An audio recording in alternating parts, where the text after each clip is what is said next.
요 부분 있잖아요. 여기 보면 그 별이 있죠. 별 보여요? 네, 별. 다윗의 별이라 그럽니다. 결국 이 다윗의 별이 나중에 예수 그리스도를 가리켜요. 그리고 저기 보면은 우리 성경에 보면 금촛대 나오죠. 7가지 있는 금촛대.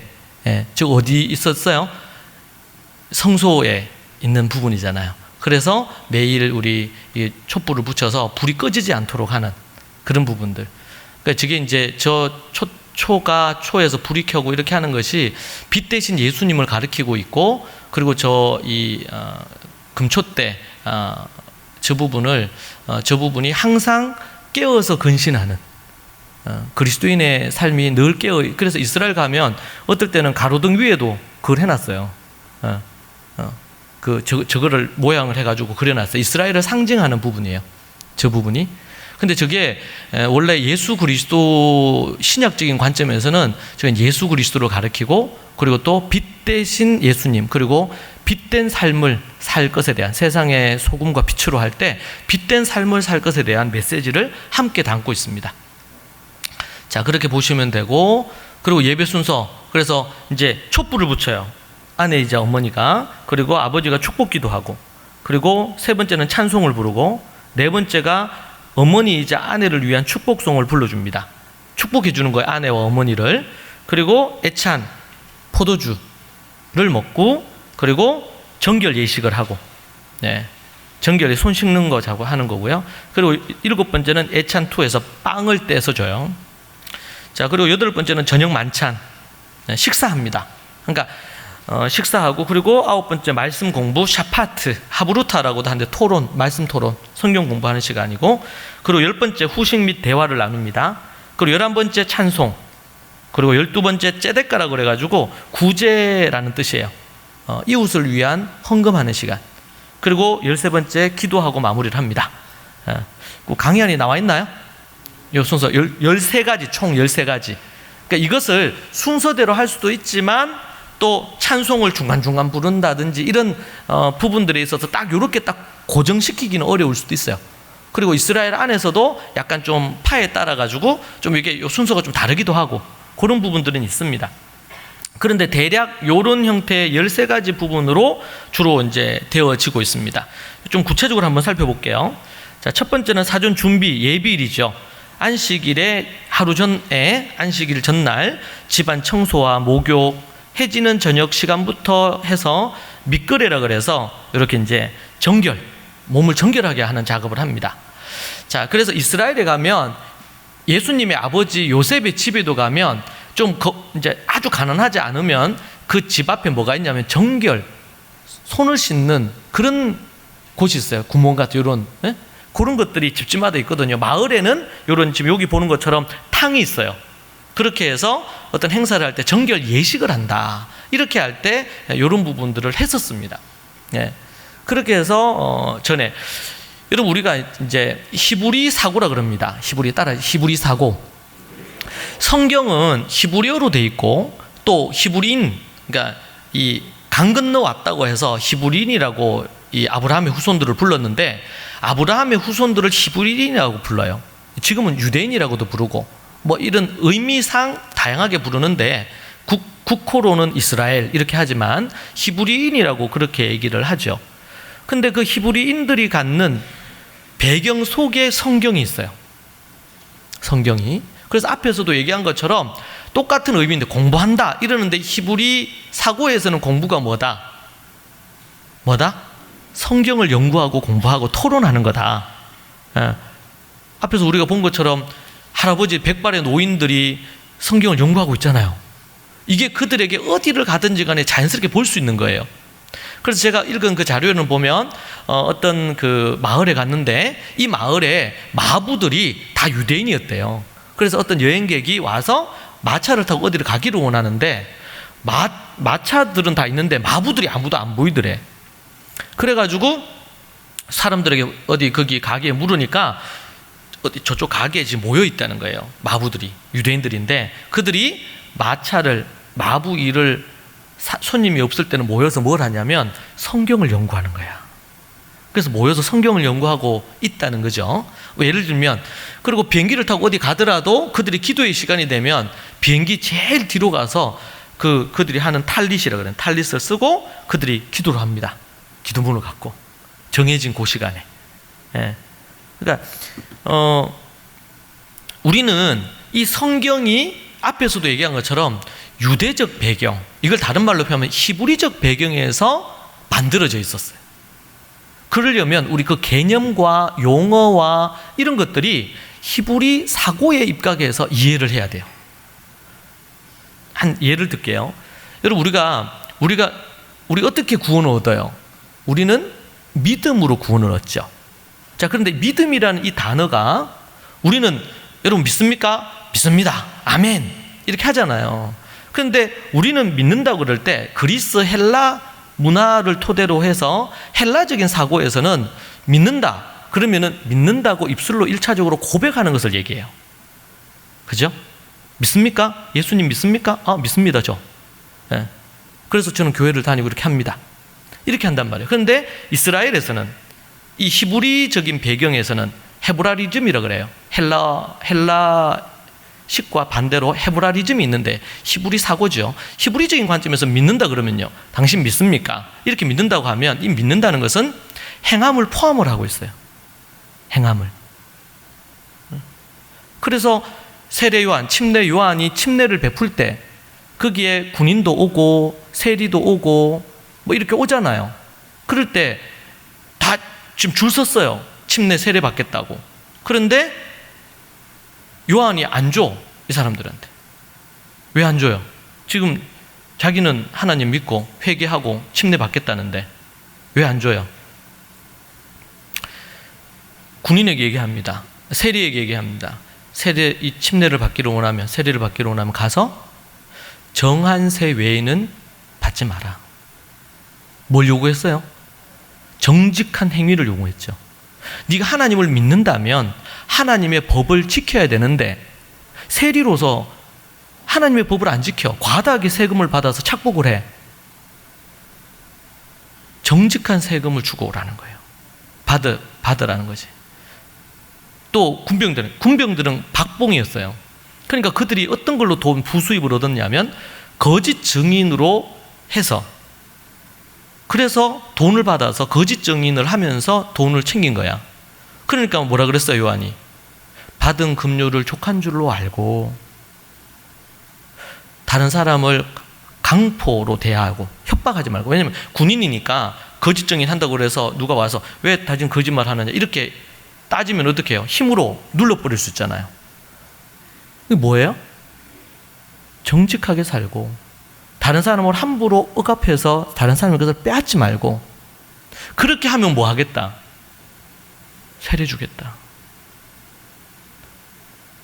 그래서 예수님이 뭐라 그랬습니까? 주여 주여 하는 자가 다 천국에 들어갈 것이 아니고, 누가 들어가요? 천국에? 하나님의 뜻대로 행하는 자가 들어가는 거예요.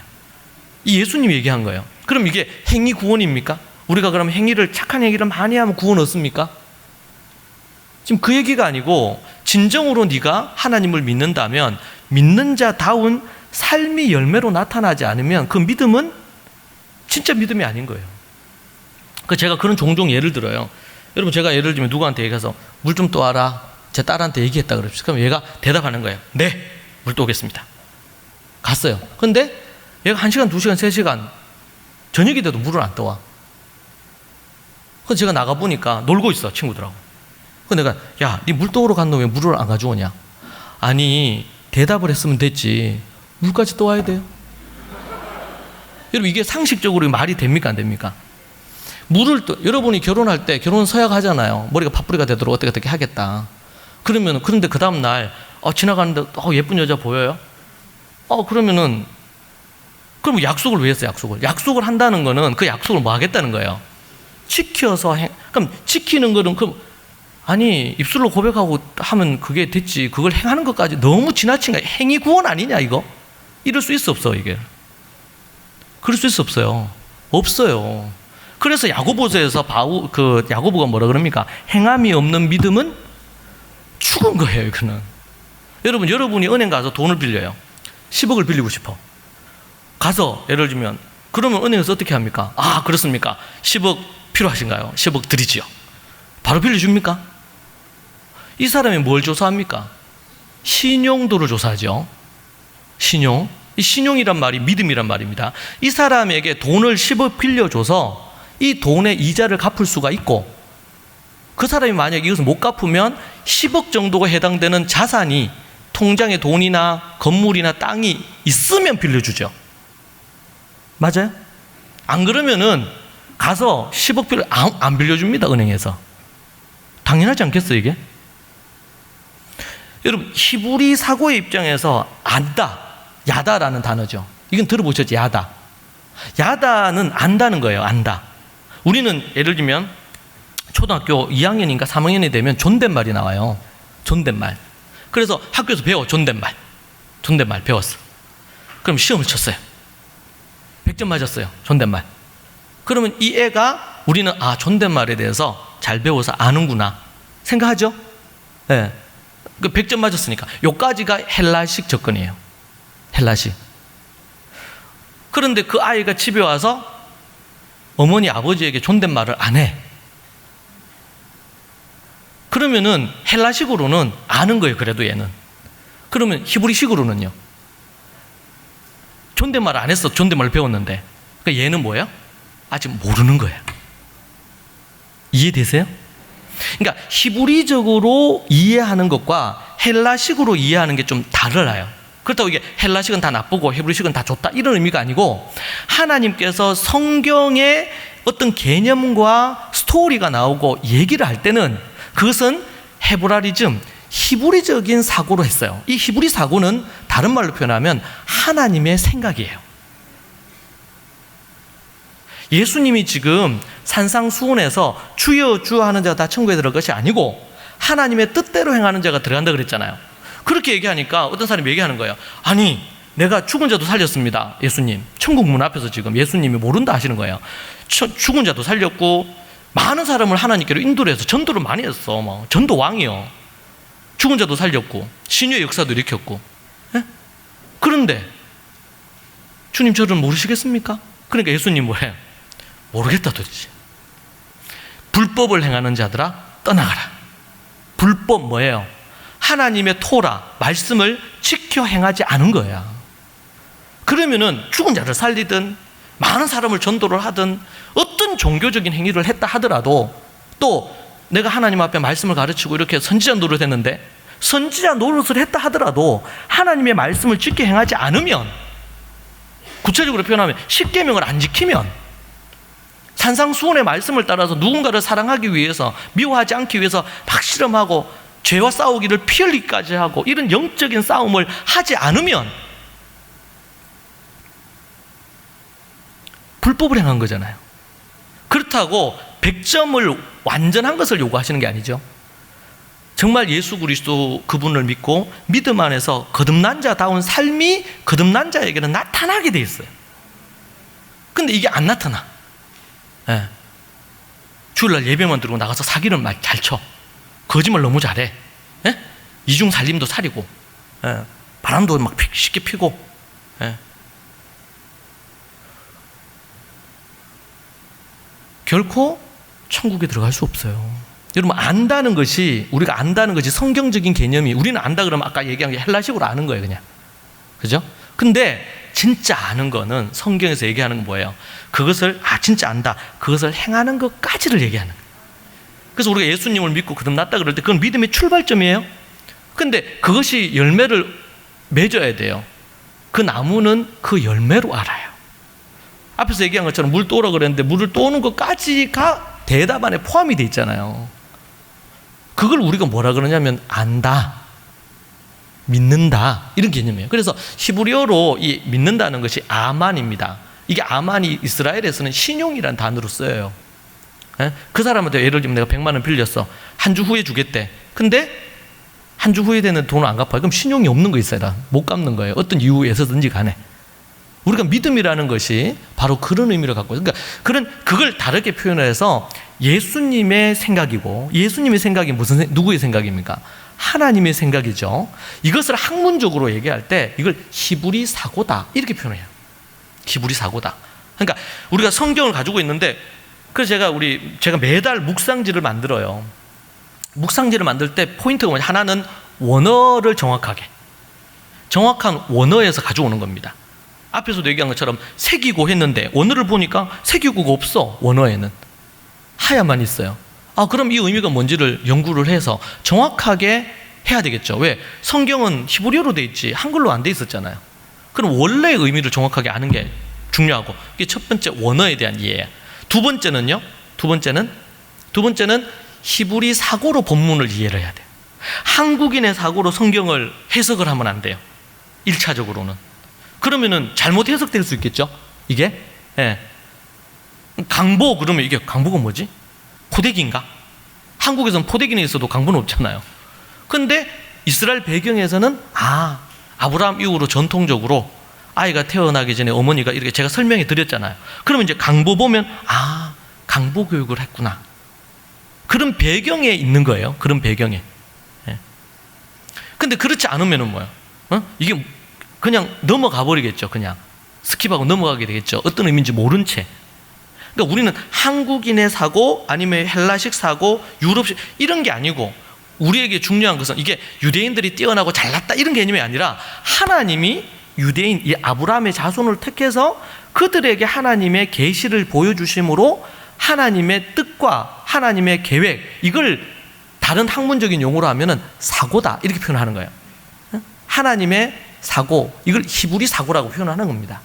그 관점에서 이제 우리가 성경을 이해해야 돼요. 나중에 이제 예배, 우리 가정 예배 순서 중에 말씀을 토론하는 시간, 공부하는 시간 있잖아요. 그걸 위해서 제가 이제 묵상지 만들고 이제 질문지도 만들고 이렇게 하거든요. 그게 가정 예배의 꽃이에요. 말씀을 서로 아버지나 어머니와 같이 나누는 그 시간이. 근데 그럴 때 정확하게 그 본문이 갖고 있는 것을 갖고 알고 그것을 실천하는 것으로 가야 되겠죠. 그런 부분에서 이제 아이들이 태어나면 강보교육하고 하야 교육 4살 때부터 13살 때까지 할 때에 하야도 하지만 그 원어를 정확하게 이해를 해서 히브리 사고로 본문을 묵상하거나 이렇게 하는 것을 10년 동안 하는 거예요. 그 토대를 갖고 14살 때부터 18살 때까지 연구하고 토론하는 작업을 하는 거죠. 토론하는 작업. 네. 자, 요 개념을 잘 이해를 해야 됩니다. 그래서 우리가 가정 예배를 할 때에 이제 안 하는 것보다 가정 예배를 하면 좋아요. 그런데 이 가정 예배가 갖고 있는 이 진가가 있잖아요. 이것이 극대화가 되게 하려면, 가정 예배를 저한테 똑같이 배웠는데 그 분이 이 히브리 사고에 대한 이해를 어떤 형태로든, 이거는 뭐 목사님이나 신학자들만 할 수 있는 게 아니고 제가 금방 여러분에게 믿음, 안다 이런 거 설명해 드렸잖아요. 그죠? 그러니까 그걸 알면, 지금 예수님의 산상수훈을 갖고 어떤 학자들은 이것은 지키라고 준 게 아니다. 유명한 학자입니다. 마태복음 주석을 쓰신 분이. 이 마태복음 5장 7장의 이 산상수훈은 이거는 인간이 지키기가 너무 어렵다. 그러니까 이거는 예수님이 지키라고 주신 게 아니고 상징적인 의미다. 이렇게 주석을 한 경우가 있어요. 그리고 예를 들면 앞에서 얘기하는 주여 주여 하나면 다 천국에 들어갈 것이 아니다. 이런 부분에 대한 얘기를 하셨단 말이에요. 그러니까 성경에서 성경을 해석하는 부분에 있어서 어떻게 해요? 어떤 한쪽 부류는 행위 구원에 대해서 비판하는 경우도 있고, 오직 믿음으로만 구원 얻는다 이렇게 얘기하면서 지난 2000년 동안 기독교 안에서 얼마나 논쟁이 많았는지 몰라요. 신학적인 논쟁이 있을 수 있죠. 그런데 그런 부분이 있었어요. 그런데 이것은 결코 논쟁의 여지가 있는 게 아니라, 어떤 논문을 보면 로마서와 야고보서의 믿음과 행위에 대한 이런 어떤 문제제기 이렇게 하면서 나온단 말이에요. 그런데 그게 원어와 이 히브리적인 사고의 정확한 먼저 이해를 갖고 보면 이것은 믿음과 행위는 결코 분리될 수가 없죠. 동전의 양면처럼 같이 가는 거예요. 예, 믿음이 있노라 하면서 행함이 없으면 그건 뭐야? 죽은 믿음이다. 이게 야고보서 얘기한, 예수님 동생 야고보가 그렇게 얘기하셨고, 이 야고보는 사도 야고보가 아니고 예수님 동생 야고보십니다. 그리고 예수님이 지금 산상수훈에서 얘기하셨잖아요. 그러니까 야고보서하고 그럼 산상수훈의 말씀이 같아요, 틀려요? 같은 내용이지. 로마서는 다를까요? 로마서도 같아요. 로마서를 한 절 한 절 연구를 해보면. 종교개혁 때문에 시대적인 그것 때문에 루터가 오직 믿음으로 구원 얻는다 이 얘기를 했지, 로마서의 핵심은 믿음으로 구원 얻는 부분들이 핵심은 아닙니다. 앞에 이론적으로 이제 11장, 12장 이렇게까지 얘기를 하고 나서 뒷부분에 12장부터 그 내용은 삶에 대한 이야기예요. 온전한 믿음과 삶에 대한 이야기로 돼 있는데, 개혁자, 종교개혁을 하는 입장에서 그 성경 구절이 아주 크게 다가온 거죠. 그렇게 해서 그게 강조가 됐어요. 그리고 그것은 매우 중요한 우리 기독교 교리지요. 오직 우리는 믿음으로 구원 얻는다. 그런데 이 믿음이란 단어가 뭐라고요? 앞에서 얘기한 것처럼 아만, 헬라어로 피스티스라는 단어인데 이건 뭘 포함하고 있어요? 그 부분에 대한 정확한 고백과 더불어 고백을 하고 있으면 그것에 따르는 삶이 내포되어 있는 거다. 아멘이지요. 여러분 재밌잖아요. 안 재밌으신가? 저는 이제 성경 하나하나 연구하고 원어도 또 찾아보고 이렇게, 요즘은 히브리어나 헬라어 아무것도 몰라도 성경 프로그램이 너무 잘 돼 있어서 앞에 우리 초등학교 4학년도 하잖아요. 그죠? 걔도 하는데 우리는 하고도 남죠, 충분히. 예. 자, 그래서 우리가 이제 이 가정예배 순서가 있는데 이 순서를 알고 그것을 그냥 처음 배워서 하는 거는 10점부터 안 하겠어요? 5점? 아무 상관없어요. 오늘 배운 거 제가 이거 원래 하는 것을 얘기해 줄 거예요. 이거를 여러분 이대로 하라고 얘기해 주는 게 아니에요. 하나하나 들을 때마다 부담이 막 팍팍 와가지고 오늘 듣고 가정예배는 할 수 있는 게 아니구나, 내가 이렇게 결론이 나면 안 돼요. 그러니까 이거는 초대교회 성도들은 아브라함부터 수천 년 동안 역사 속에 이게 녹아내려져 있는 거고, 여러분은 오늘 저한테 처음 들은 거고, 저는 10년 전부터 연구하면서 가정에 적용하고 가르치고 이렇게 하면서 해온 거고, 그러니까 여러분들이 우리가 소위 말해서 첫 술에 배가 부르겠어요? 이걸 갖고 해보고 또 노력하고 이런 게 필요하겠지. 그리고 이것을 하나하나 한 순서가 이게 극대화가 되려면 이제 준비, 또 그 외의 부분의 준비도 필요하겠죠. 그러니까 이게 애들이 갓난아기 때부터 이걸 만약에 했다 그러면 딱 좋아요. 갓난아기 있는 집들은 딱 좋아요. 근데 애들이 지금 이제 중학생 됐다, 갑자기 이런 걸 또 하재. 갑자기 엄마 촛불을 붙이고 이러네. 제가 이런 강의를 하니까 어떤 분이 이거 도교에서 나온 거 아닙니까? 초에서 불을 붙인다고요. 이건 한국에서는 초에 불 붙이면 그런 개념이 있죠. 그런데 이스라엘에서는 당연히 전기가 없었으니까 초에 불을 붙였죠, 해가 지면. 그리고 어머니가 초에 불을 붙이면서 가족 단위로 가족 숫자 많고 초를 꽂아가지고 가족들을 위해서 기도한 거, 하나님 앞에. 근데 이제 한국식으로 자꾸 이제 그거 이상하다 좀. 또 유대인들에 대한 좀 이렇게 알러지가 저도 있었고, 있다 보니까 순서 손을 왜 씻어? 우리가 밥 먹기 전에 손도 씻는데. 그러니까 그렇게 자꾸 이제 이상한 생각을 또 한단 말이에요. 갑자기 또 우리 주일 되기 전에 왜 또 목욕은 왜 하냐, 이럴 수도 있겠죠. 자, 여기서 왜 제가 이 얘기를 앞에 히브리 사고를 얘기했냐면, 히브리 사고는 이게 영과 혼과 육을 분리시키질 않아요. 이게 통합적인 개념이에요. 그러니까 헬라 사고는 분리를 시켜요, 이거를. 근데 통합을 시켜요. 통합시킨다는 말은 뭐냐면, 우리가 영적으로 깨끗해져야 되겠죠. 거룩해지고. 그렇다면 그들은 손을 씻으면서 하나님 앞에 내 손의 깨끗함 뿐만 아니고 내 영혼이 하나님 앞에 깨끗한가, 이 한 주간 입술로 범죄한 건 없는가, 이렇게 연결이 된단 말이에요.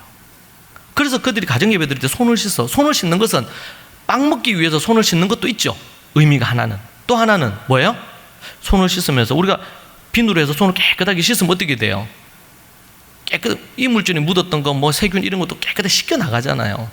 정결함의 의미를 상징적으로 갖고 있어요. 예수님이 왜 이렇게 포도주를 딱 하면서 이것은 내 피다, 왜 그렇게 하셨어요? 지금은 유대인들이 포도주하고 빵을 주식으로 먹지 않습니다. 그런데 예수님 당시에는 포도주와 빵이 주식이었어요, 그게. 그러면 그들이 밥 먹을 때마다 예수님이 십자가 달리신 이후에 제자들은 생각할 거 아니에요. 예수님이 만찬, 이것이 그냥 어떤 교회 예식으로 가면 곤란해요.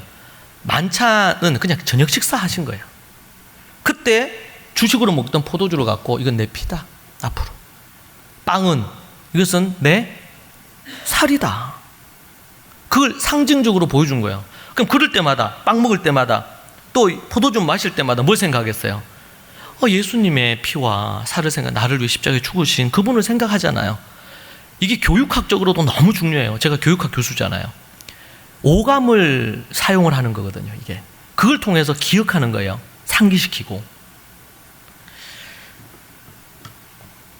자, 하나님 앞에서 이렇게 이제 하고요. 그리고 순서 어두워지기 전 아버지와 아들은 원래 이제 가정에서 가정예배 시작하기 전에 교회에 잠시 와서 이제 교회에서 말씀, 기도, 찬양을 한 1시간 반 정도 잠깐 그런 시간을 갖고 이제 주일을 시작하는 이런 거를 교회에서 하고, 그리고 나서 이제 집으로 갑니다. 집으로 가요. 집으로 가면 이렇게 이제 집에 들어가서 가족들이 있고 이렇게 하겠죠. 그리고 이 촛대를 붙여요. 저희 집도 애가 저 애들하고 포함해서 5명인데 5개 촛대를 붙이면서 초를 하고 불을 붙이면서 어머니가 기도를 합니다. 가족들을 위해서. 이 의미는 그때 기도할 때 이런 기도문으로 해요. 복되십니다. 메시아이신 예수와, 예수님을 유대인들의 히브리어로는 예수아라고 하거든요. 그래서 우리의 기쁨의 빛이시여 영원하신 아버지의 순수한 광명이시여 해가 저물어 저녁 등불의 불을 밝히며 우리는 아버지와 아들과 하나님의 성령께 찬양과 감사를 올려드립니다. 오 하나님의 아들 생명을 주시는 분이시여 당신께서는 세세토록 즐거이 찬양을 받으시기에 합당한 분입니다. 모든 피조물을 통해 영광 받으시옵소서. 이렇게 기도하면서 가족들, 남편, 첫째, 둘째, 셋째, 넷째 위해서 기도하는 거예요. 네. 가족들을 위해서 어머니가, 그리고 또 딸들이 같이 기도합니다. 왜? 앞으로 어머니가 되면 이렇게 기도해야 될 거 아니에요. 그러니까 딸들하고 어머니하고 같이 촛불에 불을 붙이고 기도를 한다. 네.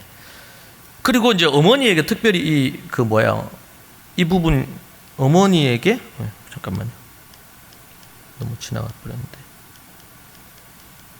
어머니가 왜 초를 붙이냐면요. 어머니의 이 역할이 어떤 역할이 있냐면 어머니는 빛이에요.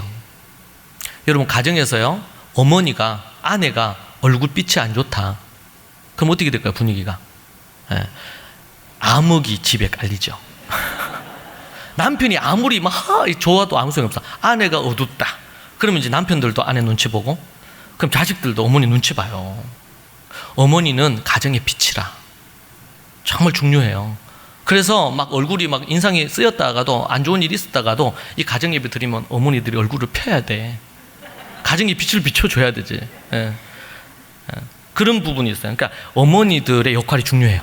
예. 그런 부분에서 중요하고, 그러니까 또 아내와 자식들이 어머니 얼굴이 펴도록 해야 되죠, 또. 예. 그런 게 중요한 부분이 됩니다. 자, 그렇게 해서 어머니 부분이고, 그리고 어머니는 결혼식 할 때도 그런 거 있어요. 남편하고 결혼할 때 남편을 중간에 두고 아내가 한 바퀴 돌아요, 이렇게. 신부가. 왜냐하면 이 남편을 악한 마귀 사단이 근접하지 못하도록 해야 될 역할이 아내의 역할이에요. 예? 아니요. 이게 돕는 배필의 역할입니다. 중요해요.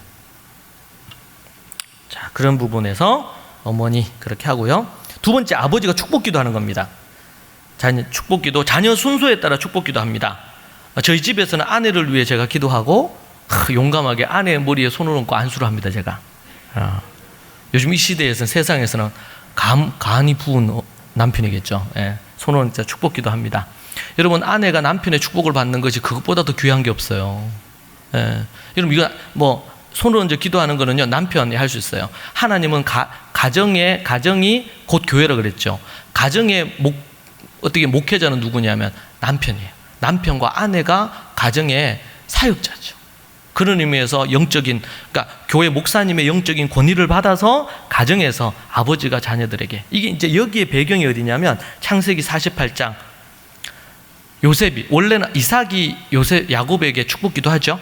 그리고 야곱이 그 아들들 12명에게, 그리고 요셉이 두 아들 에브라임 므낫세 데려왔을 때 축복기도 하니까 엇갈리게 이렇게 해가지고 그렇게 기도한 장면이 나오죠. 그리고 이삭이 야곱에게 기도한 그대로 이루어지죠. 그 축복권이. 그러니까 축복권은 누구에게 있다? 아버지에게 있다. 그러니까 자녀들이 부모에게 정말 순종해야 돼요. 그렇지 않으면 아버지의 축복이 안 가요, 자녀들에게. 그게 이제 성경적인 원리가 있고요. 그래서 민수기 6장에서 제사장의 축복기도, 이런 내용들이 이어집니다. 그래서 여기 아버지의 권위, 여러분, 권위주의는 잘못됐지만 권위가 살아있어야 돼요. 여러분, 교회에서 담임 목사님의 영적인 권위가 딱 있어야 되죠. 그 앞에 순종을 해야 돼요. 가정에서 아버지가 딱 얘기할 때 그 권위가 있어야 되거든요. 영적인 권위가. 이 시대가 권위주의는 잘못된 거예요. 권위주의는 타파해야 돼요. 그러나 권위가 무너지면 사회는 어지러워지고 어느 조직이든 무너지게 되어 있습니다. 권위와 권위주의를 잘 구분을 해야 된다. 아버지의 축복기도. 그래서 이제 제가 이제 아내를 축복기도 하면 이제 첫째, 둘째, 셋째 줄 섭니다. 이제 그러면 한 명씩 기도합니다. 이렇게 제가 이제 갔을 때 유대인들은 이런 검은 옷을 입습니다. 저들의 전통 복장이죠. 우리 한복 같은 그런 부분입니다. 그래서 이제 아버지가 아들에게 딸에게 축복기도 해줍니다. 그리고 함께 찬양 부르고요. 네, 뭐 이런 찬양이 있습니다. 우리는 뭐 우리 찬송가, 우리 찬양 부르면 되고요. 그리고 아내를 위한 축복의 시간입니다. 이게 이제 뭐냐면 온 가족이 잠언 31장에 근거해서 아내를 축복합니다. 이게 잠언 31장도 원어로 보면요, 현숙한 연인이라고 번역한 거지 좀 적절하진 않아요. 예, 좀 원어를 정확하게 번역한 건 아니에요. 이게 뭐 그 얘기는 나중에 또 기회 되면 얘기하죠. 그리고 아내가 그렇게 하고 나면 아내에게 남편이 먼저 축복합니다. 당신은 여인들 중에 최고의 여인이요, 지혜로운 여인이요. 그러니까 히브리어로 하일이거든요. 유능하고 탁월한 여인이다. 이렇게 남편이 탁 하면서 허그를 탁 해줍니다. 그러고 나서 이제 첫째, 둘째부터 해서 어머니한테, 그때 이제 그 전에 축복성 불러줘요. 축복성 아내에게 축복성 불러줍니다. 그러면은 제가 처음 할 때요, 한 몇 년 동안 우리 아내가 이거 할 때마다 우는 거예요. 남편이 애를 먹여서 그런지 뭐 어쨌는지 모르겠는데 축복성 불러주면 그렇게 울어. 여러분, 어머니들은 이 남편의 사랑과 가족들의 사랑을 먹고 살아요. 아내들이 남편과 그리고 자식들을 위해서 정말 헌신하잖아요. 뭐 굳은 일, 작은 일부터 해서 막 가정, 집안 일들 하잖아요. 근데 그 아내에게 남편과 자식들의 축복이 필요해요.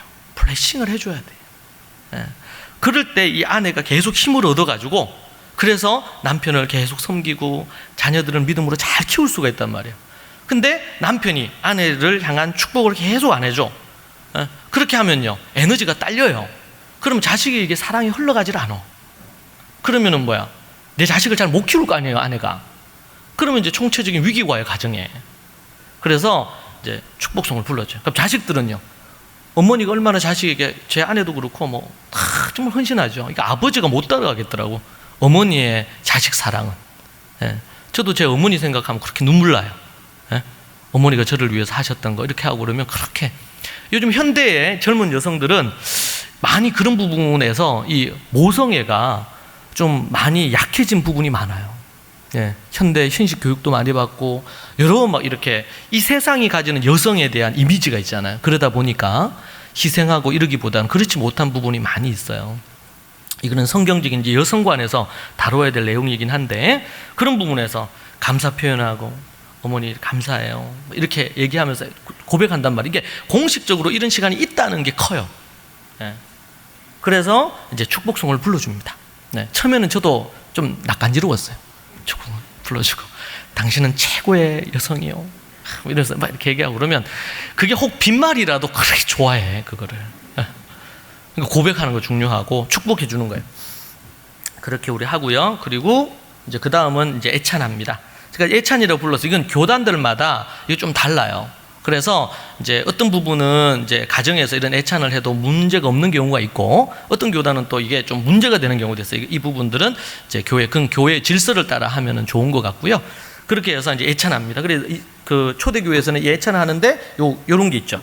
빵 있고 그리고 포도주 있죠. 포도주 해서 요때 몸을 성결하게 하는 예식, 피를 기억하는 거야. 예수 그리스도의 피를 기억하고, 6월절 어린 양의 피를 상징하여 예수님의 십자가의 죽음을 예표하는 거고요. 그러고 나서 정결 예식합니다. 그래서 보면은 이스라엘에 가면요, 이거 바구니인데, 바구니는 뭐라 그래? 컵 같은 건데, 저게 양손에 이게 잡을 수 있는 게 있어요. 그래서 이쪽 손 씻고 그리고 이쪽 손 씻고 이렇게 해서 손을 깨끗이 씻으면서 일주일 동안 내가 지은 죄나 안 좋았던 거, 회개할 거, 이런 것들을 다 그새 하고, 가족들, 가장 가까운 가족들끼리 서로 또 마음 상하게 한 일이 있을 수 있잖아요. 그럴 때 이때 손 씻고 용서를 구하는 거예요. 뭐 아버지에게, 어머니에게, 아니면은 서로 형제 간에, 또 부부 간에도 그럴 수 있겠죠. 그러면은 용서를 구하고 회개하고, 예. 그렇게 하는 시간을 갖습니다. 그렇게 세수식 한다고 그러죠. 세수식. 일주일 동안의 죄를 회개하고 이렇게 하는 시간 갖고요. 그리고 예찬 두 번째. 그렇게 하고 나서 빵을 떼요. 빵을 2개를 준비합니다. 2개 빵. 왜냐하면 출애굽할 때요, 이 안식일이 되면 빵을 2개 준비했어요. 안식일에는 일을 할 수가 없잖아요. 그래서 하나님께서 만나 며칠을 주시는 그때는 2배를 거둬야 됐어요. 그걸 상징하는 거예요. 이게 광야를 지날 때 하나님이 우리를 공급해 주셨다. 우리가 땀 흘리고 일하고 돈 벌어서 먹고 사는 게 아니고 하나님이 우리에게 건강 주시고 일거리를 주시고 이렇게 해서 우리가 먹고 사는 거예요. 우리의 공급은 하나님께로부터 오는 줄로 믿습니다. 그것을 여기 내포하고 있어요. 그래서 빵을 2개 준비해서 그걸 뜯어서 가족들에게 나누어 줍니다. 잔식 그렇게 하고요. 제가 설명을 해드렸고, 그리고 이제 저녁 만찬이죠. 저녁 만찬, 맛있는 음식을 많이 준비를 해서 같이 먹습니다. 어머니가 일주일 동안 준비하는 겁니다. 이제 금요일 날 준비해야 되면 최소한 목요일까지 재료를 다 사놓고 목요일 날 음식 준비해요. 안식일이 앞에서 얘기한 절기, 명절이라 그랬죠. 매주마다 명절 음식을 준비하는데, 이제 우리나라에서 명절 음식 준비하는 것처럼은 아니지만 그러나 평소에 먹는 것보다는 좋게 해요. 그래서 어떤 집은 가난한 집들 있잖아요. 그래서 어떤 집은 너무 가난해서 이 음식을 못 차릴 수 있잖아요. 그래서 이스라엘에는 그럴 때 유월절 때도 그렇고 그럴 때 이걸 쓰라고 어느 센터에 가면 그런 것들을 공급해 주기도 하고, 또 유대 시장에 가면 안식일이 시작돼 6시부터 시작 2시부터 문을 닫아요. 가게들이. 그러면서 남은 물건을 가게 중간에다가 쭉 진열을 해 놔뒀더라고요. 가난하고 힘든 사람이 가져가라고. 제가 그거 보고 감동받았어요. 근데 우리나라 같으면은 뭐 가난하지 않아도 눈치 보고 딱 가져가지 않겠어요? 근데 거기에는 그런 게 없어. 가난하고 힘든 사람도 우리 같은 아브라함의 자손인데 이 안식일 날 정말 행복하게 이 절기를 보내야 되고 명절을 보내야 되는데, 그래서 그걸 또 가져와서 같이 음식을 만들어 가지고 그렇게 하죠. 이게 교육학적으로도 너무 좋은 것은요, 어머니가 음식을 준비해. 평상시에는 못 먹던 음식을 준비해요. 그러면 그들에게는 이 안식일, 가정예배를 드린 이 안식일이 얼마나 그들에게 귀하고 행복한 시간인지를 어릴 때부터 평소에 먹지 못했던 거 그날은 먹을 수 있어요. 그러면은 이 가정예배가 갖는 영적인 의미를 그들이 몰라도 이 날을 좋아하겠죠. 그리고 그 문화에 젖어지는 거예요, 일단은. 그리고 어머니의 맛있는 음식을 앞에서 순서하는 동안, 아니면 또 뭐 하는 동안, 하는 동안 코로, 눈으로 행복한 거예요, 마음이. 그래서 여러분, 우리가 하나님의 혼인잔치, 뭐 잔치 개념, 이런 것들이 그들의 문화 속에서 나온 것들이에요, 대부분이. 자, 그렇게 하고요. 이제 말씀 공부합니다. 자, 그러니까 앞에서 본 것처럼 우리가 뭐 해요? 너무 많이 건너갔다 또. 정결예식하고, 예찬식하고, 그렇죠. 그리고 저녁 만찬, 그러니까 식사를 하는 거예요. 그래서 어떤 분은 예배를 드리는데 중간에 밥을 먹어? 그렇잖아요. 경건한 예배를 드리는데. 우리 나중에 이제 경건이라는 개념도 히브리적으로 바꿀 필요가 있긴 한데요. 그 고린도 전후서를 보면 거기에 어떤 문제가 고린도 교회에 있었냐면, 먼저 온 사람들이 음식을 먹었는데 뒤에 오는 사람들이 먹을 게 없어서 문제가 생긴 사건이 있죠. 나와요. 성경에 보면 고린도 교회에 그런 문제가 나왔어요. 저는 예전에 그 이해가 안 됐어요. 아니, 교회 올 때 음식을 들고 왔는 것 같은데, 음식을 들고 왔는데 먼저 누구는 예배 시간 우리가 딱 정해놓고 예배 딱 드리고 끝나는데 누가 먼저 왔는데 그걸 갖고 먼저 먹었나 봐요, 그거를. 근데 뒤에 오는 사람들은 또 가난하고 힘든 사람이 온 것 같은데 못 먹어가지고 교회 안에서 분열이 일어났어, 이 음식 문제 때문에. 이게 뭔 말이지, 이게? 여러분, 우리가 예배학을 공부하다 보면 우리나라에서 지금 하는 예배는요, 미국 부흥 집회가 일어났을 때 이루어졌던 예배의 순서입니다. 그러니까 초대 교회에서는 이 예배가, 그래서 예배학을 제가 이제 몇 학기를 배우면서 그러니까 전통적으로 그러면은 구약에서는 어떻게 예배를 드렸을까? 그때 제사가 있긴 했지만, 그럼 신약에서는 초대교회 이후에 어떻게 예배를 드렸을까? 지금 우리가 하는 보통 어떤 예배와 동일했을까? 그러니까 어떤 그런 구약적인 아니면 성경적인 의미의 순서를 내포하고 있습니다. 우리가 갖고 있는 예배 순서도. 그런데 초대교회에서는 어떻게 예배를 했을까? 예배를 드렸을까? 그런 어떤 부분들을 우리가 생각하게 되죠. 그런데 이 식탁 교제가 그 안에 포함이 되는 경우들이 있어요. 또 초대교회를 보면 그런 내용들이, 그거 세데르라고 6월절 절기 예배를 드릴 때 그게 세데르라 그러거든요. 근데 이 가정 예배를 좀 더 확대를 시킨 거예요. 그래서 6월절 예식을 할 때 중간에 밥을 먹어요. 자, 여기서 우리 한 가지 중요한 히브리 사고의 팁이 있는데, 그건 뭐냐면, 여러분, 우리는 육과 영을 자꾸 구분한단 말이에요. 예배를 드리는 것은 영적인 거고, 가정에서 밥을 먹는 것은 육적인 거다 생각할 수 있어요. 교회에서 하나님 앞에 성경을 읽고 말씀을 가르치는 것은 성경 영적인 거고, 회사에서 일을 하는 것은 육적인 거다. 그래서 우리가 어떤 경우 기도할 때 세상 6일 동안 세상 일 하다가 주일 왔다 이렇게 한단 말이에요, 영적으로. 근데 그게 정확하게는 성경적으로 좀 틀린 말이에요. 여러분, 우리 예배라는 말 속에는요, 성경을 연구한다는 단어도 예배라는 뜻을 가지고 있어요. 그래서 여러분, 하나님을 연구하는 것은 곧 예배라는 메시지를 같이 포함하고 있는 거예요, 원어적으로 볼 때. 그리고 하나님 앞에 로마서 12장에 보면 우리의 삶이 뭐가 돼야 된다 그랬어요? 예배가 돼야 된다 그랬거든요. 그래서 이게 육과 육체와 영혼을 자꾸 분리하는 작업을 하면 안 된다. 이것은 통합되어 있어요. 우리가 사람이 죽으면 영혼과 육체가 분리되지만 우리의 영혼과 육체는 우리 같이 있잖아요, 같이. 이게 분리할 수 있는 건 아니에요. 그러니까 예배를 드리는데 축복을 하거나 성경을 같이 공부하거나 그런 것과 동일하게 가정에서 그때 맛있는 음식을 먹는 것도, 이것도 뭐에 포함된다? 영적인 부분에 같이 포함이 된다. 이건 분리할 수 있는 게 아니다. 여러분, 우리가 맛있는 음식을 적절하게 과식하지 않고 잘 먹는 거, 이거 좋은 겁니까, 나쁜 겁니까? 좋은 거죠. 우리 육체적으로 건강해야 되잖아요. 이것은 하나님의 뜻 안에 포함된 거예요. 우리 먹는 거, 또 입는 거, 이런 것도 다 포함이 되어 있는 거예요. 그러니까 이것을 영과 육으로 자꾸 분리하는 개념은 자칫 잘못하면 이원론적인 부분으로 흘러갈 수 있는 안 좋은 부분이 있을 수 있어요. 이것은 하나입니다. 통합된 거예요. 우리의 신앙에 있어서 제가 좀, 우리 그냥 이게 저녁 만찬 얘기하고 넘어가면 되는데 제가 입으로 이제 좀 추가로 여러분 설명을 합니다. 중요한 거예요. 자, 그런데 이거 누가 준비한다? 어머니가 준비한다. 여러분 보세요. 아버지는 뭘 준비하고? 말씀 준비하고. 어머니는 뭘 준비하고? 음식 준비하고. 그럼 어머니가 좀 열등한 거네요? 아니죠, 이게. 에? 말씀을 이거 하고 하는데 이게 빵과 먹을 게 없으면은 이게, 그래서 빵이 있는 곳에 말씀이 있어야 되고, 말씀이 있는 곳에 뭐가 있어야 돼요? 빵이 같이 있어야 돼요.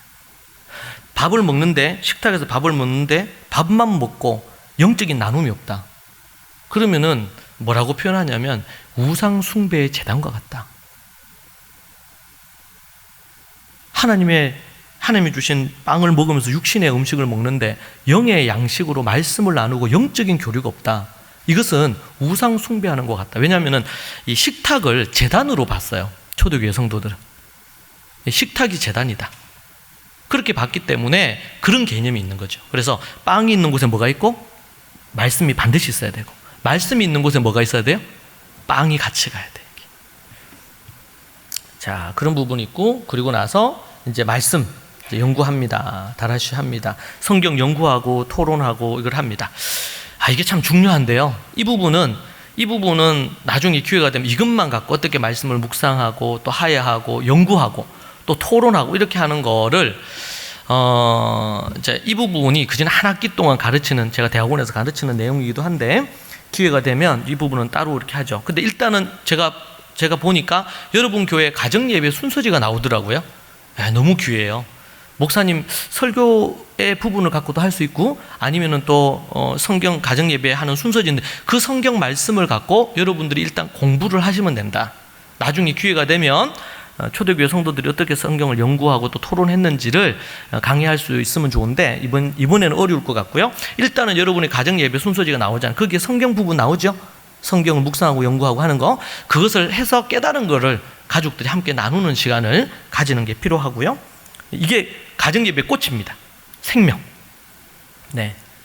자, 그런 부분으로 해서 거기 지금 우리 여기 이 유대인 가정예배 드는 게 이제 질문지가 있고 저걸 갖고 이제 나누는 거예요. 어린 애들이 아버지가 어떤 질문하는데요. 애들이 손을 들어서 애가 5명인가 그랬는데 막 이렇게 하더라고요. 그렇게 일주일 동안 보는 본문이 같거든요. 본문이 같은 그 본문의 말씀을 갖고 질문지가 있는데 그걸 질문할 때 아이들이 퀴즈 하듯이 어린 아이들은, 큰 아이들은 깊은 토론까지 갈 수 있겠죠. 그리고 중간에는 저희 교회 우리 한 가정인데 이 가정이 가정예배 드리는데 그때 마침 족보에 대한 걸 이걸 배우는 본문이었어. 그래서 아버지가 칠판을 일부러 어디서 떼와가지고 그래 아버지가 지금 설명을 하는 거예요.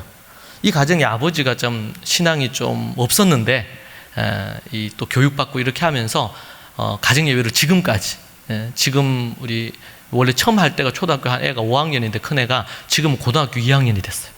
그래서 아주 이 가정이 아주 잘 하고 있습니다. 그래서 제가 이것 때문에 책을 만들어요, 매달마다.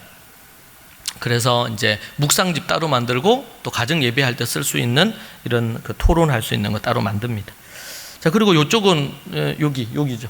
이게 지금 일본 가정입니다. 목사님 가정인데 제가 일본에 3년 도우면서 이 아버지가 목사님 주니어 패스터였는데 아주 은혜를 받고 강의 듣고 그래서 가정 예배를 시작하셨어요. 그래서 이 아이가 아주 좀 어린 아이 7살인데 문제가 많았는데 많이 변했습니다. 은혜를 하나님 주셔서. 그리고 네, 다라씨 그래서 하나님 앞에 그렇게 하고 그 다음은 이제 후식 대화하는 겁니다. 예, 자연스럽게 끝나고 나서 후식 먹으면서 대화하는 거죠.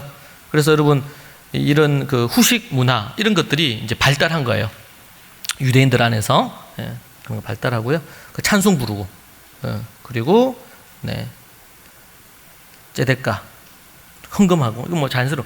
아까 후식 문화에서 한 가지만 얘기하고 이제 영상을 좀 보고 마무리를 하겠는데 그 유대인들은 우리 후식 문화가 우리 이름 던킨 도넛 이런 예가 있어요. 이제 이 유대인 어머니들은 이 후식을 디저트를 뭘로 먹을까 늘 고민이야. 왜냐면은 말씀 공부하는 게 끝나고 나면 길게 대화하고 얘기하고 뭐 재밌는 얘기도 나누고 막 가족들끼리 이런저런 얘기하거든요. 근데 입이 심심하잖아요. 밥을 먹었는데 입이 심심해. 그럼 디저트가 있으면 디저트를 똑같은 것만 낼 수가 없잖아. 그래서 연구하다가 어떤 한 어머니가 도넛을 만들어서 했는데 이게 잘못해가지고 도넛을 어디 초콜릿에 떨어뜨린 거예요, 이게. 이 유대인 엄마가. 그래가 떨어뜨렸는데 이거 어떻게 이게 초콜릿이 묻어버렸네, 빠져가지고. 그렇게 해서 근데 그걸 가족들에게 내놨는데 가족들이 너무 좋아한 거예요. 그래가지고 이게 던킨이잖아요. 도넛을 떨어뜨려가지고 초콜릿이 묻어가지고 이걸 내놨는데 이게 너무 가족들이 너무 좋아했어. 근데 어머니들끼리 유대인 엄마들끼리 모인 거예요. 이번 주에 무슨 후식을 할까? 근데 우리 집에서 이걸 해봤는데 너무 좋더라. 그렇게 했는데 자기들도 하는데 이게 쉽지 않잖아요. 귀찮잖아 이거 하기가. 그래서 그러면은 네가 만들어라. 우리가 삭해. 이렇게 됐어요. 그렇게 해서 만들어진 이 기업이 이 던킨 도넛이라는 기업이라.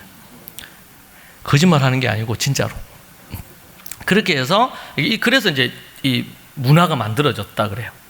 근데 그렇게 하면서 좀 안 좋은 건 뭐냐면 세계적으로 이 그 대장암이 유대인들이 많아요.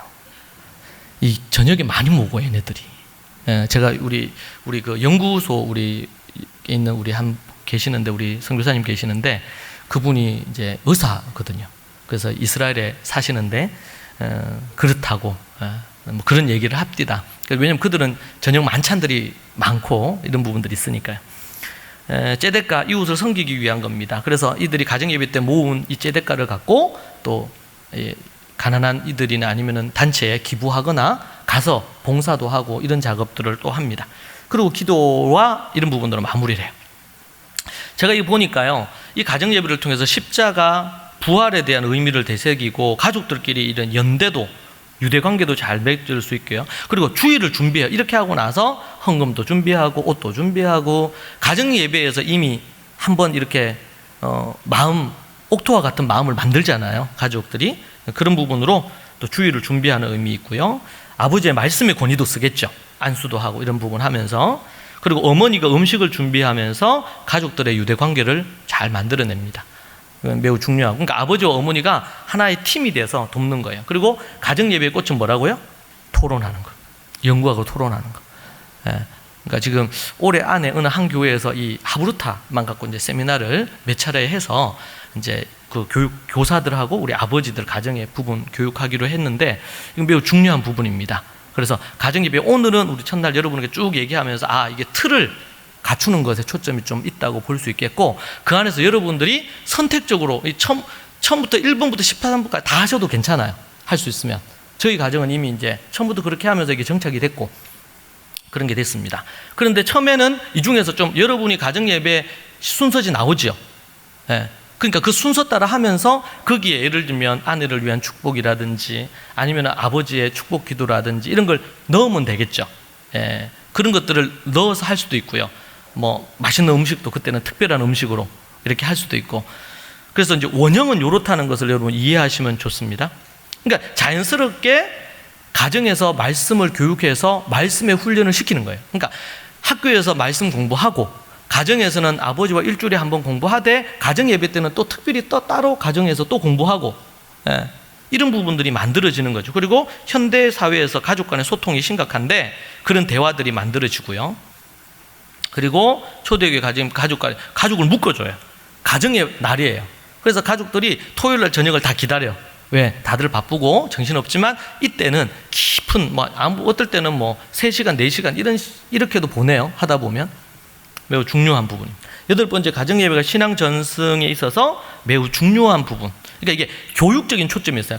우리 예배 그러면 하나님께 뭔가 드린다. 그것도 포함되어 있는데 지금 초대교회 가정예배는 믿음을 전수하는 것에 초점이 많이 되어 있습니다. 예, 교육적인 의미가 있고요. 그리고 어떻게 보면 짧은 일일 수련회 같아. 가족들끼리 갈 수. 그러니까 애들이 어렸을 때는요, 말씀 공부도 할 게 별로 없잖아요. 어리니까. 길어봤자 10분, 20분이면 끝나요. 근데 애들이 한 초등, 고학년, 중학생만 돼도 이게 토론이 한 1시간씩 가요. 예. 또 삶의 문제를 갖고 또 토론할 수도 있고 그런 부분들이 자연스럽게 이루어집니다. 자, 그렇게 할 수가 있고요. 네. 예수님을 믿는 우리 가정들이 이제 토요일 해지기 전 이렇게 해가지고 이렇게 한다. 이런 걸 통해 가지고 2000년 동안 이스라엘에서 유대인들은 0.1%도 잃어버리지 않았습니다. 그 중에 많이 있어요. 여러 가지가 있어요. 그 중에 가정 예배가 매우 중요한 중심축이 됩니다. 네. 자, 그렇게 여러분 보시면 되겠고, 교회 또 하나의 교회의 기능을 하죠. 여러분 이게 주일학교만큼 이게 영향력이 있지 않겠습니까? 주일학교 성경 공부하고 이렇게 하는 것만큼. 그러니까 이게 가정에서 이게 된 아이들이 만약 주일학교로 온다면 주일학교에서 아이들을 다루기가 너무 쉽겠죠. 네. 자, 그리고 아버지 어머니가 말씀에 가르치는 역량이 오릅니다. 그래서 아까 전에 얘기했던 그 우리 형제도 아이들하고 매주 가르쳐야 되니까 처음에는 애들이 어리니까 교회를 어릴 때부터 다녔으니까 그냥 자기가 갖고 있는 걸로 이게 먹혔어요. 근데 한 날은 저한테 연락이 왔어요. 목사님, 좋은 주석이 있으면 좀 하나 가르쳐 달래. 이제 얘네들은 학교에서 하루에서 2시간씩, 1시간 반씩, 2시간씩 배우니까 이제 가정예배 할 때 토론하다 좀 밀린다는 거예요, 자기가. 자기는 근데 성경 연구를 제대로 안 했죠. 처음에는 대충 했으니까. 근데 요즘은 이제 아버지들이 이제 말씀을 연구해서 이제 가르칩니다. 애들이 또 질문할 수 있는 것도 있고, 이렇게 하니까. 그러니까 학교에서 매일 또 1시간 반씩 선생님하고 하고, 이렇게 하니까 이제 그게 윈윈이죠. 상승 효과가 나오는 것을 봅니다. 그래서 아버지, 어머니 이렇게 해서 말씀으로 훈련된 부분이 되니까 나중에 교회를 개척하는데 아무 문제가 없어요. 자기 자녀를 가르칠 수 있는 사람은 다른 사람을 가르칠 수 있고 그들을 세울 수가 있어요. 이게 자연스럽게 성도들의 역량 강화로 가죠. 그래서 초대교회에서 그렇게 자란 이제 디모데 같은 사람, 이런 인물들이 사도 바울의 전도팀에 금방 선교팀에 합류할 수 있었던 것이 바로 이런 배경입니다. 그래서 우리가 초대교회로 돌아가자 그럴 때 단순히 초대교회의 어떤 그런 사도행전에 나타나는 그것은 겉으로 드러나는 거고, 성령의 역사 이런 거는요. 근데 밑바닥에 보이지 않는, 밑바닥에 이게 더 빙산이 눈에 보이는 게 일부고 밑이 더 크듯이 그런 부분들이 초대교회 안에 있다. 우리가 그것을 회복하는 작업을 해야 됩니다. 여기까지 제가 좀 기본적인 부분들에 대한 거 여러분 제가 좀 말씀을 드렸습니다. 가정예배의 13가지 순서에 대한 거, 그것이 바탕이 되는 거 두 개의 강의를 통해서 여러분에게 했고요. 이 시간은 우리 한 소감, 한 영상을 2개 준비했는데 지금 시간이 좀 어려워서 한 개만 봐야 될 것 같아요. 한 개 영상 우리 잠깐 보도록 그렇게 하겠습니다. 준비한 영상 틀어주십시오. 안녕하세요. 저는 23살, 20살, 16살 세 남매의 어머니 김혜선입니다. 가정예배라고 하면 온 가족이 둘러앉아서 성경 말씀 한 구절 읽고 찬송 부르고 기도 제목을 나눈 후 뜨거운 기도회로 마무리를 하는 것으로만 알고 있었습니다. 하지만 아이 셋을 키우면서 한 번도 가정예배를 드린 적은 없었습니다. 저희 부부가 교회의 중직을 맡으며 누구보다도 하나님과 교회를 뜨겁게 사랑하는 믿는 집 가정을 이루었지만 가정에서 예배를 드리거나 자녀와 함께 말씀을 나누는 것은 상상할 수도 없는 일이었습니다. 아이들이 커갈수록 부모와 대화조차 하지 않으려는 아이들을 보면서 가정예배라도 드려야겠구나 싶어 가정예배의 필요성을 느꼈지만 때를 놓친 이유였습니다. 큰애와 둘째는 가정에서 정서와 마음이 점점 멀어져서 부모님의 가르침은 한마디도 듣지 않았습니다.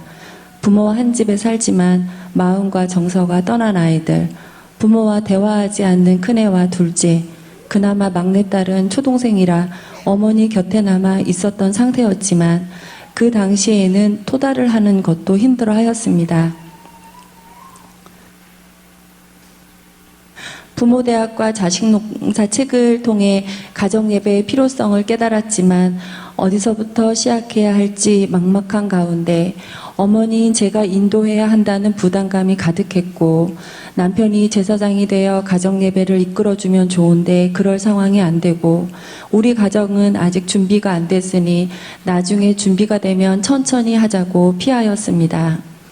막내 예슬이가 아버지가 안 하시면 어머니가 해주시라고 했지만 성경적 가정예배의 모습이 아닌 것 같아 상황을 모면하고 미루었습니다. 그렇게 시간이 지나자 아이들은 학교에서 어머니인 저보다 더 많이 배우고 말씀으로 자라고 있었습니다. 가정에서 아이들과 함께 예배를 드렸습니다. 큰아이에게 함께 가정예배를 드리자고 했더니 동생들과 열심히 하시라고 방문을 잠그고 들어갔습니다. 마음이 아프고 화가 났지만 남은 아이들과 가정예배를 드리기 위해 참았습니다. 그렇게 가정예배를 시작하고 시간이 지날 무렵 아이들이 마음을 열고 말씀을 조금씩 나누기 시작하였습니다. 출애굽기를 배우면서 물두멍의 뜻을 깨닫고 히브리 사고에서 물이 주는 의미를 깨달으며 정결, 가정예배 시작할 때 손을 씻으며 한 주를 돌아보고 회개하는 시간을 갖는다는 의미, 그렇게 가정예배의 순서를 한 가지씩 하나님께서 주신 의미를 서서히 깨달아가기 시작했고 단순히 흉내내고 따라하던 가정예배는 진지하고 마음을 다해 순서에 임하며 의미를 생각하는 시간들로 채워졌습니다. 빛 대신 예수 그리스도, 예수 그리스도의 보혈의 피, 안식일의 참된 의미, 생명의 떡으로 오신 예수님, 말씀을 나눌 때 임하시는 마음이 뜨거워지는 성령 하나님의 임재 등을 체험하는 시간이 되었습니다. 이스라엘 민족이 2000년 넘게 나라 없이 세계에 흩어져 있었어도 믿음이 다음 세대에 전수될 수 있었던 비밀을 조금씩 깨달아가기 시작하였습니다. 가정예배를 드리면서 저희 가정이 누린 유익과 은혜는 헤아릴 수 없을 만큼 너무나 많습니다. 그중 변화의 중심으로 4가지를 정리해 보았습니다. 첫 번째는 어머니인 제 자신의 변화입니다. 가정예배를 준비하면서 어머니인 제가 주중에 영적인 삶을 살며 하나님과 교제하는 시간을 소홀히 하면 가정예배가 부담으로 다가왔습니다. 목요일이 지나면 토요일이 또 오네, 가정예배. 이러면서 피하고 싶은 날도 많았습니다. 아프다고 누워서 아픈 척을 하며 가정예배를 건너뛰기도 하였습니다. 또 오늘 못하겠네, 주일에 하자 해놓고 주일이 오면 짐 싸고 애들 챙겨서 기숙사로 오기 바빴습니다. 가정예배를 매주 지속적으로 하는 것은 저에겐 참 무리였고 도저히 할 수 없다고 하나님께 매번 울었습니다. 부끄럽지만 어머니인 제가 말씀 연구를 안 해서 가정예배를 못 드린 날도 있었습니다. 많이 부끄러웠습니다. 준비 없는 가정예배를 드릴수록 내 속에 있는 마음과 정서가 메마르고 딱딱한 것 같았고 가정예배 시간에 아이들을 성장시키고 아이들의 영혼을 만질 수 있는 역량을 갖추고 싶었지만 늘 부족함을 느끼고 아이들에게 부드러운 말씀을 줄 수 없는 내 자신이 답답했습니다. 그렇게 울면서 준비하던 가정예배, 이제는 가정예배를 준비하는 마음으로 생명의 사이클 속으로 들어갑니다. 가정예배를 드리기 위해 따로 말씀을 준비하는 게 아니라 매일 토다를 하고 말씀을 읽으며 토다의 말씀 중에 핵심이 되는 말씀은 하야도 해가며 말씀이 삶이 되도록 제 자신과의 영적 싸움을 치열하게 하였습니다. 그러다 보니 가정예배를 인도할 때 제 안에 있는 말씀이 녹아내려서 흘러나오고 그 진액이 아이들의 마음을 촉촉하게 적시게 되었습니다. 아이들이 가정예배를 통해 진정한 어머니의 사랑을 깨닫고 하나님의 사랑을 느끼기 시작하였습니다.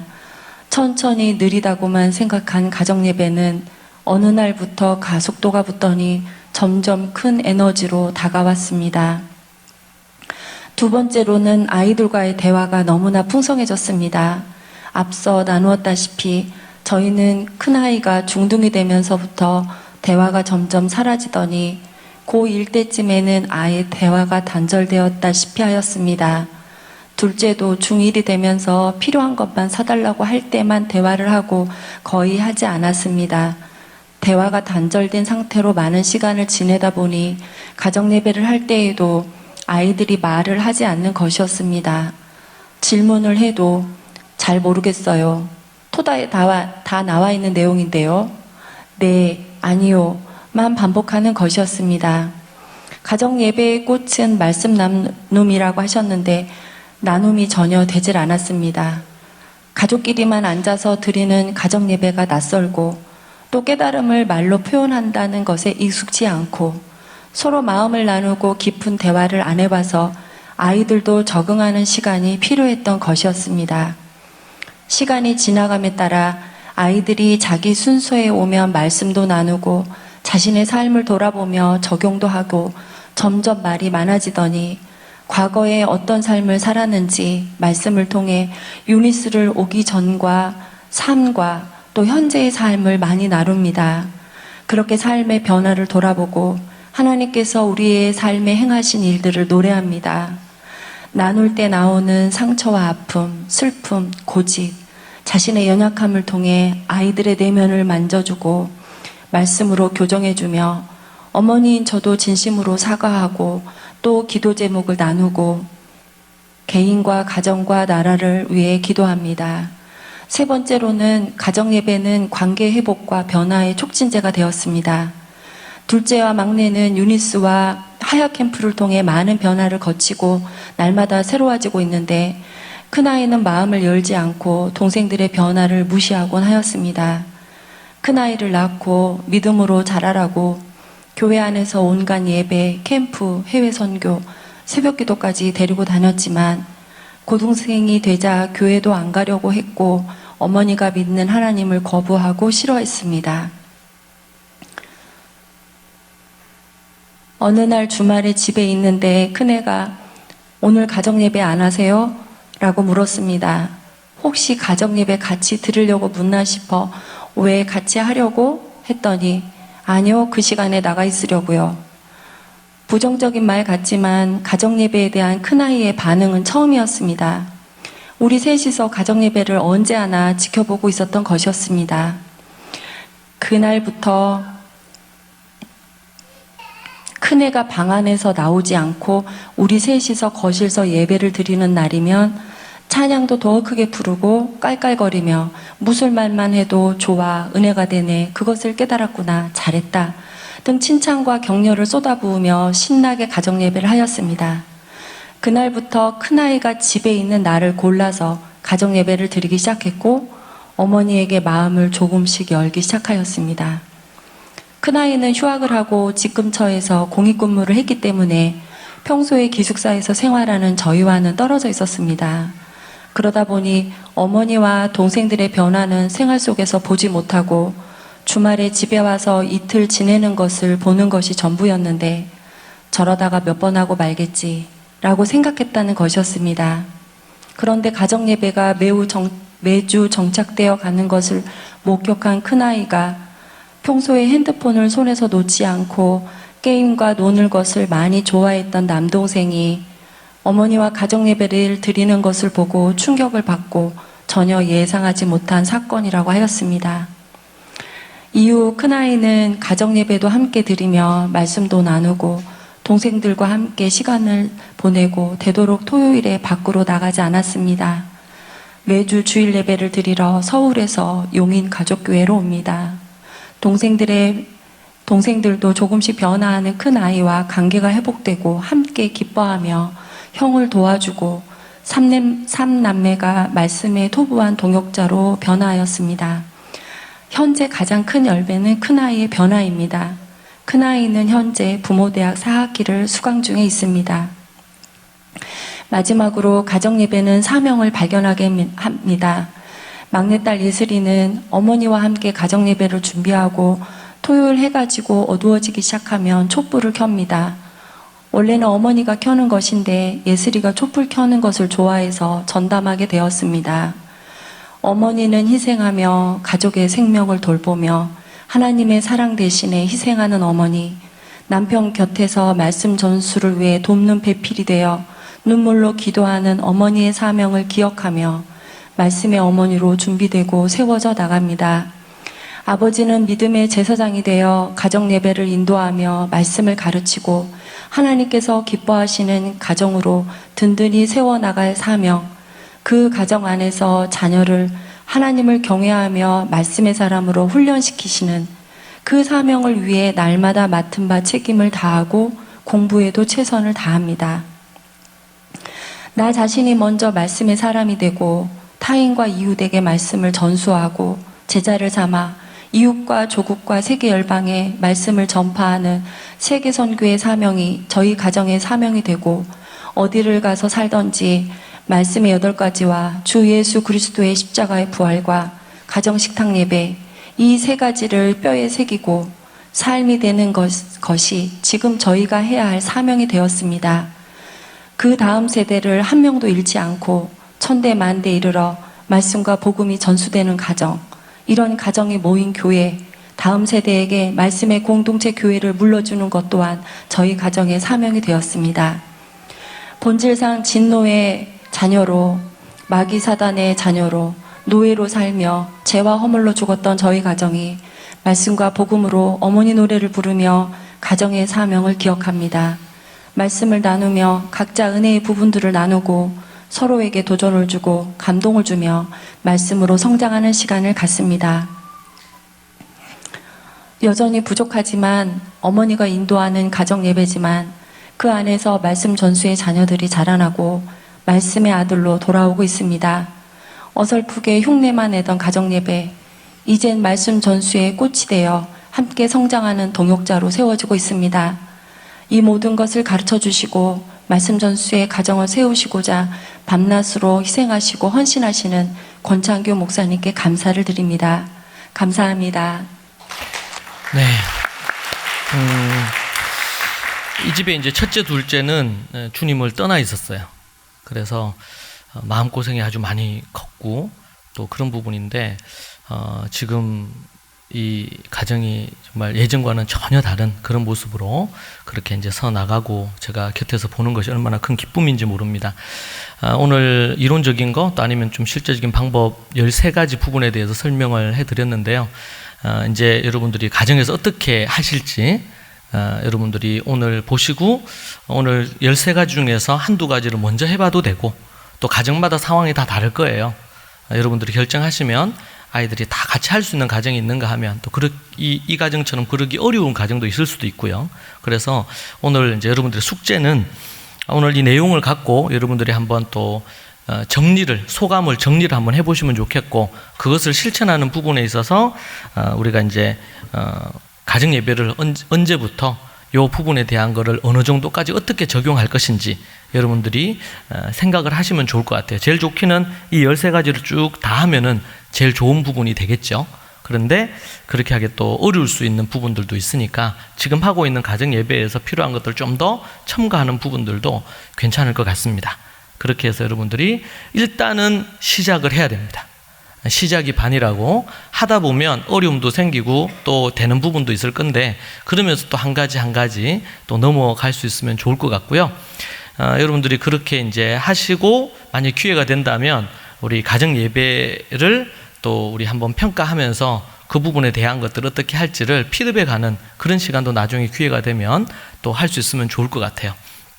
그렇게 하고 하면서 또 어려운 부분이나 이런 것들은 만약에 필요하다면 제가 우리 뭐 이메일이나 필요한 부분들을 뭐 이런 궁금한 부분들이 있으면 우리 담당하시는 우리 목사님을 통해서 제가 답을 할 수도 있고 또 필요하다면 제가 메일로 답을 드릴 수도 있을 것 같습니다. 그래서 이제 시작이 어려울 수는 있지만 요 배운 대로 해서 한 가지 하다 보면 이런 결과들이 더 크게 또 많이 일어날 줄로 믿습니다. 네, 오늘 여러분 하루 너무 수고하셨고요. 지금 6시 10분이 됐는데 한 4시간 정도 여러분들이 집중해서 이렇게 경청해 주셔서 너무 감사합니다. 앞으로 우리 빛가운 교회 가운데 가정예배가 모든 가정의 기본이 되고 정착이 되는 그 일에 오늘 참여하셨던 우리 각 교구별로 가정들이 그 모범이 되시면 좋겠다. 한꺼번에 많은 가정이 하는 것도 좋지만 이게 핵심되는 그룹들이 그것을 해서 열매를 맺는 것이 더 좋은 부분이 될 것입니다. 그렇게 될 때 이제 다른 가정에도 영향을 줄 수 있을 거라고 생각이 듭니다. 제가 한번 기도하고 이 시간 마치도록 하겠습니다.